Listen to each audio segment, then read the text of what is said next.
On a beautiful morning in a field with a quaint house and a serene lake in the background, a little girl named Marianne spots a carriage approaching with her parents aboard, and she's absolutely thrilled. Her mother, holding a baby, remarks that Marianne must have been lonely, but the little girl quickly refutes it, mentioning that she had Rose with her. Meanwhile, a man and a child are seen observing the house from a distance. The mother introduces Marianne to her new baby brother, Cheyenne, who stretches his arms out for a hug and receives a loving kiss from his sister. The baby is visibly surprised by the kiss, and his eyes glow with delight. 3 years later, Marianne is racing with Cheyenne and wins yet again. She teases him for being slow, while he counters that she's simply too fast. Marianne agrees, highlighting that as the elder, it's natural. During this time, their father opens the gate and the girl follows him, while she muses that his sister has too much energy. The father comments that Marianne is as lively as always, and she shares that, like the color of her hair, she is as bright as the sun. Subsequently, the father points out that Cheyenne seems as responsible as ever, but the boy feels his sister is more responsible, which she confirms again, citing her seniority. Privately, Marianne thinks that her brother is really responsible since he always helps their mother and has stopped wetting the bed. Moreover, he sometimes bears a worried expression as if he were an adult. Later, she observes Cheyenne making gestures and repeating phrases like fireball and wind gust. Curious, she asks what he's doing. He bashfully says it's nothing, but she knows he occasionally enjoys playing pretend and finds it amusing. When night falls and the family is dining together, Cheyenne asks if monsters really exist. His father affirms they do, explaining they are dangerous and attack humans, which is why the children must stay within the property boundaries. Cheyenne also wants to know if fairies and nature spirits are real. Though he has never heard of nature spirits, the father confirms fairies do exist but are rare, and some traders have become experts in finding them. Finally, the boy eagerly asks if magic also exists, an enigmatic energy capable of manifesting light and fire, but the father denies its existence. The boy considers that perhaps the father simply isn't aware of its real existence, but the father, while acknowledging there are things beyond his knowledge, insists that his education should be sufficient. He then asks where his son heard such stories. However, Marianne interrupts to ask if her brother is alright since he looks pale. After the boy reassures her that he's fine, she reflects that he never again brought up the topic of magic, a word previously unheard by anyone. 3 years on, Marianne trains with a stick until she's tired, then sits next to Cheyenne, who's holding a book. He asks why she trains so hard, and she replies that it's because she's the eldest and needs to be ready in case of trouble, like a monster invasion. Marianne discovers she's adept at such things and feels it's her responsibility to protect her younger brother. Thus, not being very scholarly, she finds her usefulness in physical tasks, which she can manage well. By late afternoon, Marianne continues her training by the lake. Rose can't fathom how the girl doesn't tire from all-day exertion, especially since she herself is worn out after assisting her grandfather.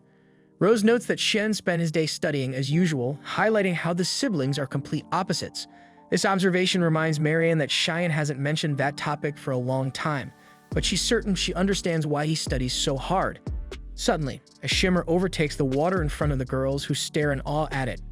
The next morning, as the siblings walk together, Cheyenne recalls their mother's warning not to stray too far, but Marianne assures him there are no monsters nearby and pulls him by the hand to the lake.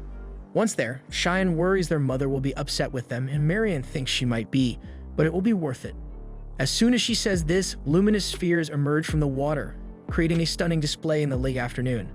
The girl explains that these orbs always appear at sunset, though she doesn't know why. After she discovered them, she brought her parents to see, but for some reason, they couldn't see the spheres. Now it appears Cheyenne can see them too. He wonders if perhaps adults are unable to see them, but his sister explains that some children also fail to see them. In fact, she shares that apparently different people perceive them differently. While the orbs flicker for Marianne, some children saw actual lights. Ultimately, this mystery feels like magic, she concludes, echoing Cheyenne's earlier words about how magic can create light. Cheyenne is surprised his sister remembers this, and she acknowledges her memory isn't great, but when it comes to her brother, she never forgets. Furthermore, it was after this discussion that Cheyenne began to seem very sad. After witnessing and discussing these phenomena, the boy finally starts to feel better. The next day, the siblings quickly finish their lunch, leaving their parents dumbfounded. They then run straight to the lake, where they've brought wooden buckets and fishing rods. Cheyenne tires from the exercise, and his sister comments on his lack of stamina due to his sedentary lifestyle, which he can't deny. With plenty of time before sunset, Cheyenne wants to explore the lake further. First, he aims to discover where the light orbs originate, suspecting they might come from a living entity within the lake. The plan is to fill 3 buckets with water, then add sand and rocks to one, aquatic plants to another, and fish to the last. Sometime later, they had done exactly as planned, except for catching the fish. While Marie fished, Cheyenne smiled and said he was very happy to have his sister by his side. To play the role of the older sister, Marianne explained that she would always be there for her younger sibling. Since this was something he wanted to do, it was only natural for her to help. Moreover, if something like magic really existed, she wouldn't want to miss out on it because life would be much more exciting if it were real. On this note, Cheyenne promised that if magic did exist, Marie would be the first person he would tell. Meanwhile, Marie's rod hooked something. She pulled an Eden trout from the lake and placed it in the last bucket as planned. Cheyenne asked if the trout was a common fish, and his sister confirmed that it was, as they could be found anywhere. Hearing this, the boy became less hopeful of witnessing something extraordinary. At that moment, Rose arrived and asked her friend if the boy was her younger brother. Marianne confirmed and asked the young man to say hi, since she had never seen that girl before. After his greeting, Rose introduced herself as a lonely flower blooming in this desolate village. Not really enjoying this talk, Marie hurriedly told her brother that the girl was just a commoner posing. Rose got angry, remarked that this was unnecessary, and then inquired what the people were up to. Marie explained that they were fishing, but what her friend didn't understand was why they would fish in that particular lake. To cut through the mystery, Marianne revealed that her brother already knew what was going on. Then Rose highlighted that those light orbs were indeed very interesting. Marie asked if her friend had also come to see the spheres, and she admitted that she occasionally came to witness this phenomenon. Excited about the topic, Cheyenne asked if the little girl knew anything about the light orbs, like what created them or what they were. However, Rose knew nothing. She just enjoyed looking at them and nothing more. As the hours passed, the sun set and the phenomenon occurred once more. Cheyenne and Marie looked at the 3 buckets, but none of them were glowing. The boy asked if there was anything else living in the lake that they could try to catch again. Marie thought there were many other things, but Rose believed it would be quite difficult to collect them all, especially since they couldn't even be sure how many things there were. With that, Cheyenne decided to enter the lake. Worried about her brother, Marie also began to remove her top clothing. Embarrassed, Cheyenne asked what she was doing, and she explained that her dress would get wet. Thus, the siblings ventured into the lake and made their way to the center of a spectacle. Cheyenne touched one of the spheres and said it was warm and ticklish, but the sensation was pleasant. Not wanting to be left behind, Marie did the same. Cheyenne then dipped his face into the water. As it was too murky to see the bottom, he understood that the light orbs came from something living underwater, perhaps even from a fish, because the source of the light was moving, although the boy couldn't exactly tell which creature was doing it. Since they couldn't see much more than that, the siblings left the lake. Cheyenne thanked her for the help, but Mary said they were a family and should always support each other, so there was no need to thank her for such a little thing. However, Cheyenne felt the need to make it clear he was grateful because even though everything she had said was true, that didn't mean he should hide his feelings. Amidst this, Rose displayed an Eden trout female she had caught. According to Marianne, the females lived deeper and were harder to catch than the males. But since it was spawning season, they came to the shallow waters. Suddenly, the light orbs began to emerge from the bucket with the trout couple, and everyone was astonished. With this, Cheyenne began to believe that this phenomenon was the mating action of the Eden trout. As Marie didn't understand what that meant, Rose explained that it was when someone asked another person to marry them. Marie then thought she didn't need to ask anything of her brother, but eventually, she would have to lay eggs. Embarrassed, Cheyenne yelled that Marianne wouldn't lay eggs and that siblings couldn't marry. However, the girl took this as if her brother didn't love her. The next day, Marie reported that her mother was angry because she had said she was going to marry Cheyenne. The mother had said the same thing as the boy. Because of this, the child felt guilty for thinking she had said something very bad, but she emphasized that she only wanted to stay with her brother. Cheyenne explained that they didn't need to marry for that, but the little girl thought it would be much more special that way.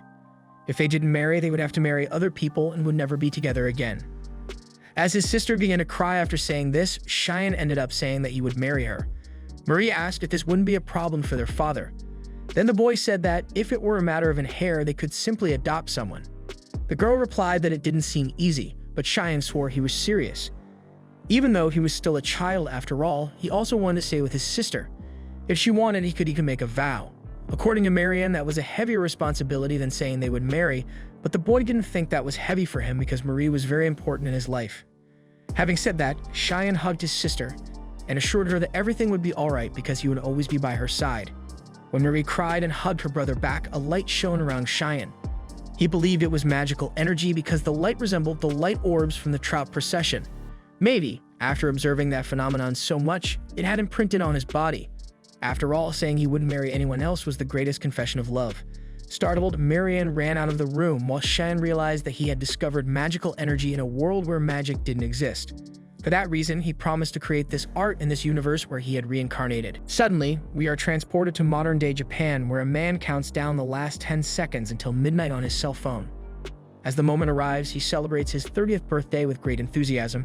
He believes that, according to legend, men who remain virgins until they turn 30 gain the ability to use magic, and now he is eager to test this theory by attempting to conjure a fireball.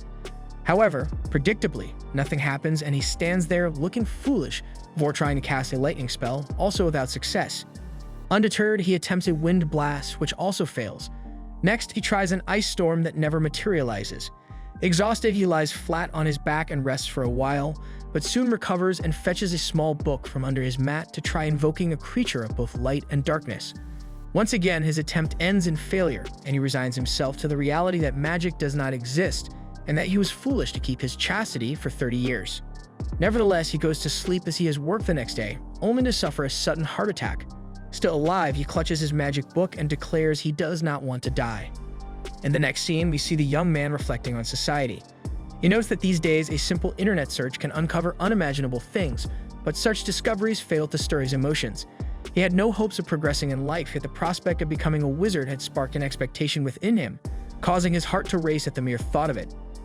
However, the moment to enjoy the fruits of his sacrifice revealed the harsh truth. Such things are not possible in the real world. Nevertheless, now inhabiting his new body as Cheyenne, the boy emphasizes that you'll never know unless you try. With this in mind, he really did try in these past 3 years of his new life. He studied and took initiatives, fueling his obsession. Cheyenne could not give up, and the idea that magic did not exist in this new world was something he refused to contemplate. But the more he researched, the more he was forced to confront the reality once again. When he bravely asked his father if spells existed, the man had never even heard of them. Since then, Cheyenne had lost his reason for living until the incident at the lake occurred, and he was engulfed by a strange energy never seen before. That is, something should have happened, but so far the boy had tried to cast spells with his hands, but as always he failed, and this deadly doubt tormented his heart daily, as he still could not affirm whether magic existed or not despite having encountered something very close to it. On the current day, as he reflected on this in bed, Marie enters his room without knocking. Cheyenne complains that she should announce herself, so she asks if he was doing something that couldn't be seen. Cheyenne had in mind to say that he would start doing it when he reached a certain age, but he lets it go and asks his sister to sit close to him. She had just come to tell him it was snack time, but since he asked, she approaches to chat. However, Cheyenne stares at her strangely, which prompts her to ask why.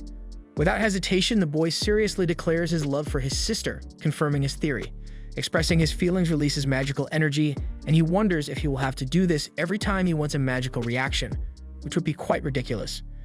Furious at her brother's antics, Marie complains that he's just using her as a toy to get what he wants, but Cheyenne replies that his feelings are genuine.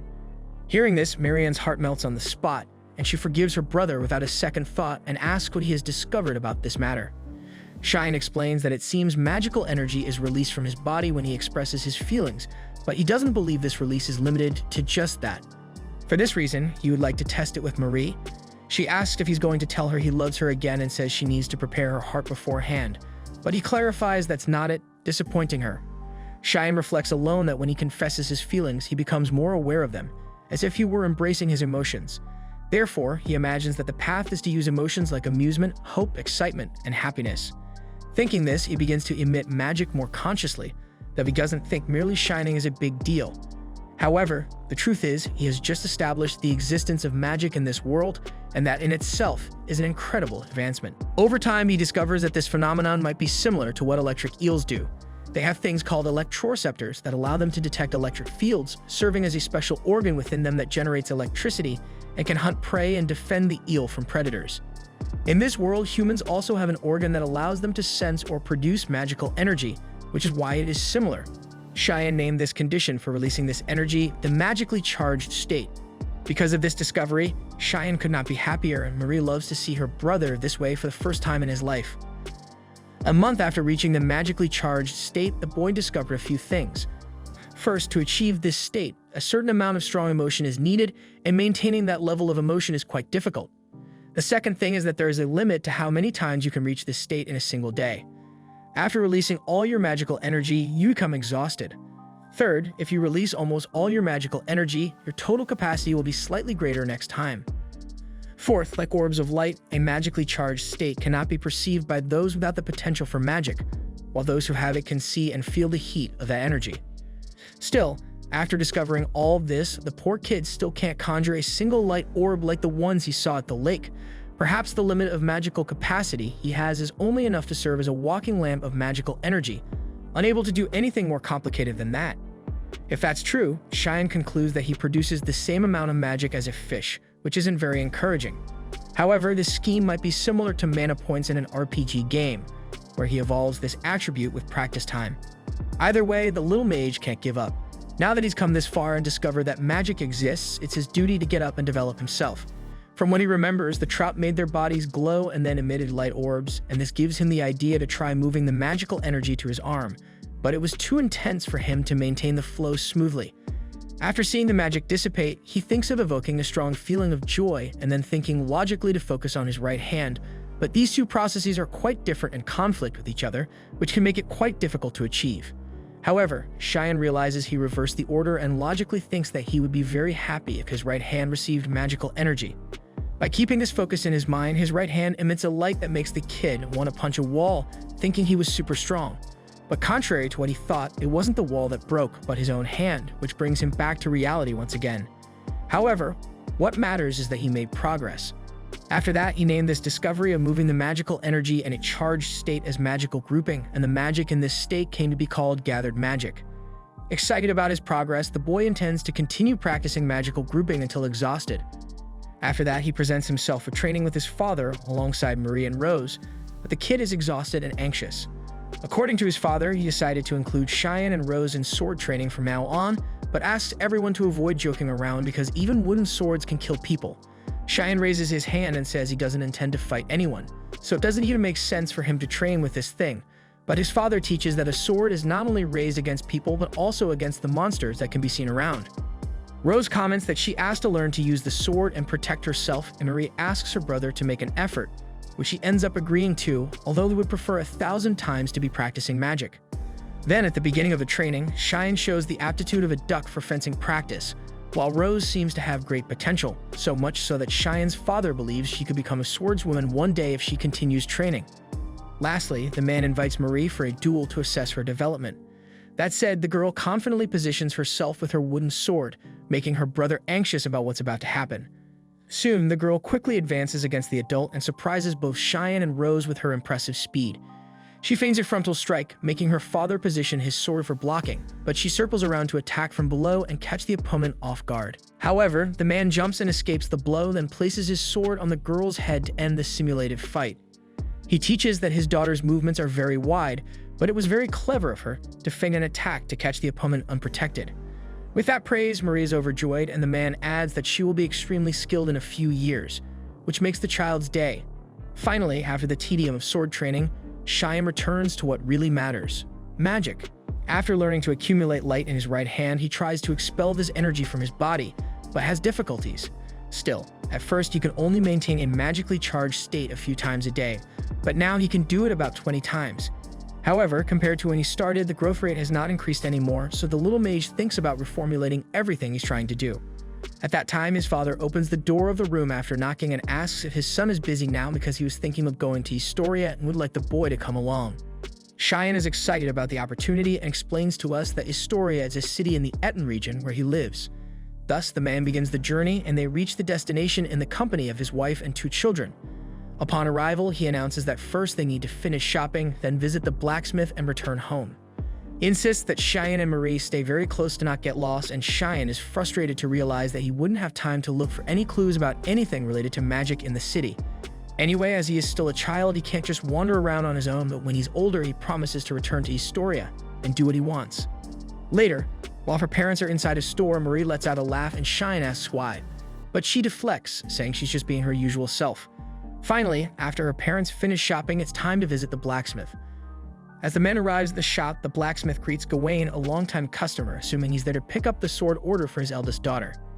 Hearing this, Marie freezes, then the blacksmith introduces himself as Glass and hands her a sword suited to her size and weight, with special decoration on the sheath. As she unsheathes the blade, Marianne's eyes sparkle intensely, and she can't hide the smile plastered across her face from sheer joy. On the way home, she mentions in the carriage that she feels bad because Cheyenne didn't receive anything, but the boy himself reminds her that it's her birthday, and that he is young and doesn't particularly want a sword. Amidst this, the boy spots a store that catches his attention and asks his father what it sells, but Gawain doesn't want his son to know about that store. With that, Cheyenne apologizes to the man, while storing in his memory that the store sign read, Fairy Seller. Guys, the source will be in the description, and also my brother and I created a manhwa channel. The link will be there along with the source. Check out the channel, and if you like it, please subscribe. See you.